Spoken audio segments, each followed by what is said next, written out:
নমস্কার বন্ধুরা, বাস্তু ভিশনস উইথ সুস্মিতার এপিসোডে আপনাদের সকলকে স্বাগত জানাই। ভালো থাকুন এবং পরিবেশটাকেও ভালো রাখুন। এটা হচ্ছে সবথেকে বড় ব্যাপার আমাদের কাছে, কারণ আমাদের অ্যাকোমোডেশন যদি ঠিক না থাকে তাহলে কিন্তু আমরা রাত্রে নিশ্চিন্তে ঘুমও আমাদের হতে পারে না, আবার জীবনের বিভিন্ন পর্যায়ে কিন্তু তার এফেক্টগুলো পড়ে।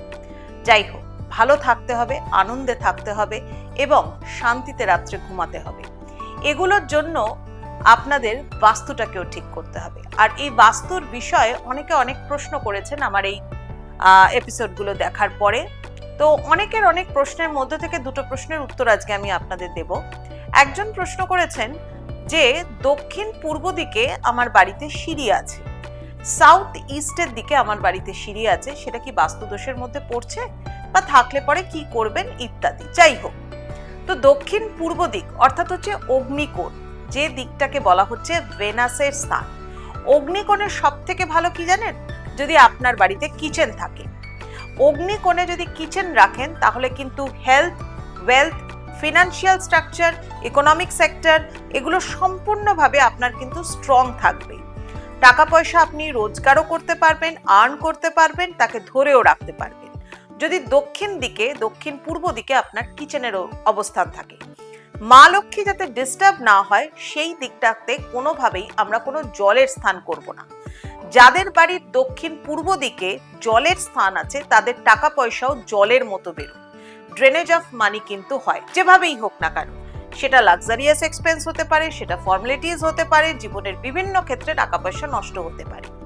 আর যাদের বাড়িতে দক্ষিণ পূর্ব দিকে সিঁড়ি আছে, এই যে যিনি জিজ্ঞাসা করেছেন, সিঁড়ির কিন্তু অবস্থান দক্ষিণ দিকে বা পশ্চিম দিকে হওয়ার কথা। যদি আপনার দক্ষিণ পূর্ব অর্থাৎ দক্ষিণের দিকের দক্ষিণ পূর্ব কর্নারে সিঁড়ি থাকে তাহলে সেটা বাস্তুসম্মত। যদি পূর্ব দিকের দক্ষিণ পূর্ব কর্নারে সিঁড়ি থাকে তাহলে কিন্তু সেটা বাস্তুসম্মত নয়, কারণ পূর্ব দিকটা হচ্ছে কখনোই সিঁড়ির জন্য ঠিক নয়। তবে এখানে একটা ডিগ্রি মেথডস আছে, কারণ 360 ডিগ্রির মধ্যে সাউথ ইস্ট তো শুধুমাত্র একটা পয়েন্ট নয়, বা দক্ষিণের দিকের দক্ষিণ পূর্ব কোণাও কিন্তু একটা পয়েন্ট নয়। প্রত্যেকটা সেকশনকে 11.25 ডিগ্রিতে ভাগ করা হয়। সেই জায়গার মধ্যে যদি আপনার সিঁড়ির অবস্থান থাকে তাহলে ভালো, যদি না থাকে তাহলে কিন্তু সেটা অশুভ প্রভাব বিস্তার করছে। অবশ্যই সেখানে সিঁড়ির টার্নিং কোন দিকে রয়েছে, সিঁড়ির স্টেপ কটা রয়েছে, সেগুলোকেও কিন্তু দেখার বিষয়। যদি সিঁড়ির টার্নিং ডান দিকে থাকে তাহলে সেটা শুভ, বাঁ দিকে থাকলে অর্থাৎ অ্যান্টি ক্লকওয়াইজ থাকলে সেটা অশুভ। যদি সিঁড়ির তলায় কোনো জলের স্থান থাকে তাহলে সেটা আরো অশুভ। এই ধরনের দোষ থাকলে পরে বাস্তুদোষ কাটাবার জন্য বিভিন্ন ধরনের রেপ্লিকা, হেলিক্স, বাস্তুদোষ নিবারণের জন্য বিভিন্ন যন্ত্রম, ক্রিস্টাল, কোয়ার্টজ, শ্রীযন্ত্রম ইত্যাদির অ্যাপ্লিকেশন আছে। এক্ষুনি প্রথমেই যেটা করতে হবে, যদি আপনার সিঁড়ির অবস্থান ওখানে থাকে, স্পার্কলিং হোয়াইট কালার করতে হবে সিঁড়িতে, আর প্রতিদিন বাড়িটাকে মপিং করতে হবে অর্থাৎ মুছতে হবে সন্ধ্যা লবণের জল দিয়ে। এটা গেল আপনার প্রশ্নের উত্তর। এবং আরো একজন প্রশ্ন করেছেন, যিনি একটা খুব ইন্টারেস্টিং কোয়েশ্চেন করেছেন, একটু অন্যরকম কোয়েশ্চেন, সেটা হচ্ছে বাড়িতে আর্চ কোন দিকে থাকবে। অ্যাকচুয়ালি আর্চ তো বিভিন্ন রকম হয়। আর্চ মানে হচ্ছে আপনি যখন কোনো আর্চের তলা দিয়ে যাচ্ছেন তার মানে হচ্ছে লিভিং দ্য ওল্ড বিহাইন্ড, মানে আমরা এইভাবে বলে থাকি সাধারণত আর্চের ক্ষেত্রে। তো এই আর্চ যখন হয়, আর্চের বিভিন্ন রকমের শেপ হয়। আর্চ গথিক হতে পারে, আর্চ প্যারাবোলিক হতে পারে, আর্চ সেমি সার্কুলার হতে পারে, আর্চ পারপেন্ডিকুলার হতে পারে, আর্চ আপনার হর্স শু হতে পারে, পয়েন্টেড আর্চ হতে পারে, রোমান আর্চ হতে পারে, ফ্রেঞ্চ আর্চ হতে পারে। আপনার আর্চের প্রকৃতি কিরকম আপনার বাড়িতে সেটা কিন্তু অবশ্যই দেখবার বিষয়।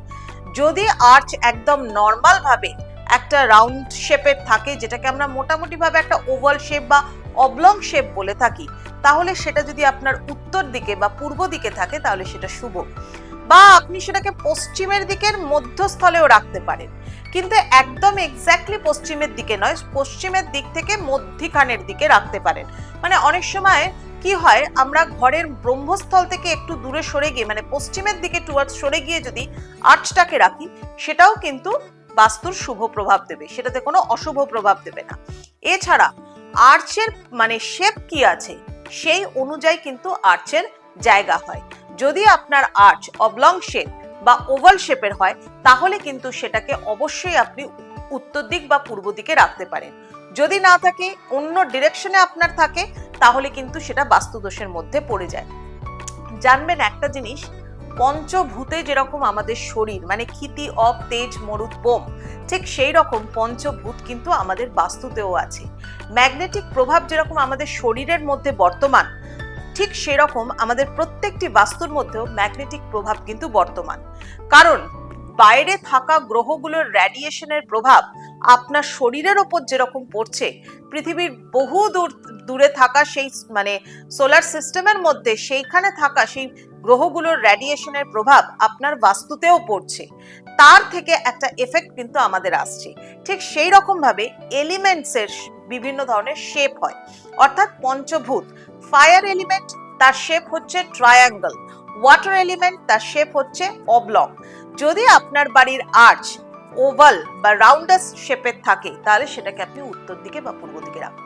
দেখুন, যে কোনো প্রশ্নের উত্তর কিন্তু এক কথায় হয়ে যায়।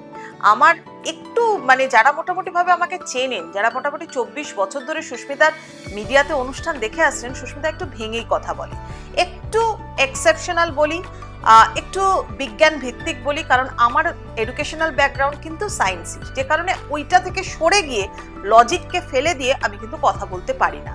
তাই আশা করি আপনারা যারা প্রশ্ন করছেন আমি উত্তর যেগুলো দেবো সেগুলো একটু কিন্তু ডিটেলসে থাকবে। মেনটেন করার চেষ্টা করুন। দেখুন, জীবনটা অনেক সুন্দর হতে পারে, অনেক ভালো হতে পারে, কিন্তু তার সাথে নিজের কর্মটাও কিন্তু চালিয়ে যেতে হবে। আশা করি ভালো লাগলো। আর কি কি প্রশ্ন আছেন আমাকে জানান এবং অবশ্যই বাস্তু ভিশনস উইথ সুস্মিতার সাথে থাকুন।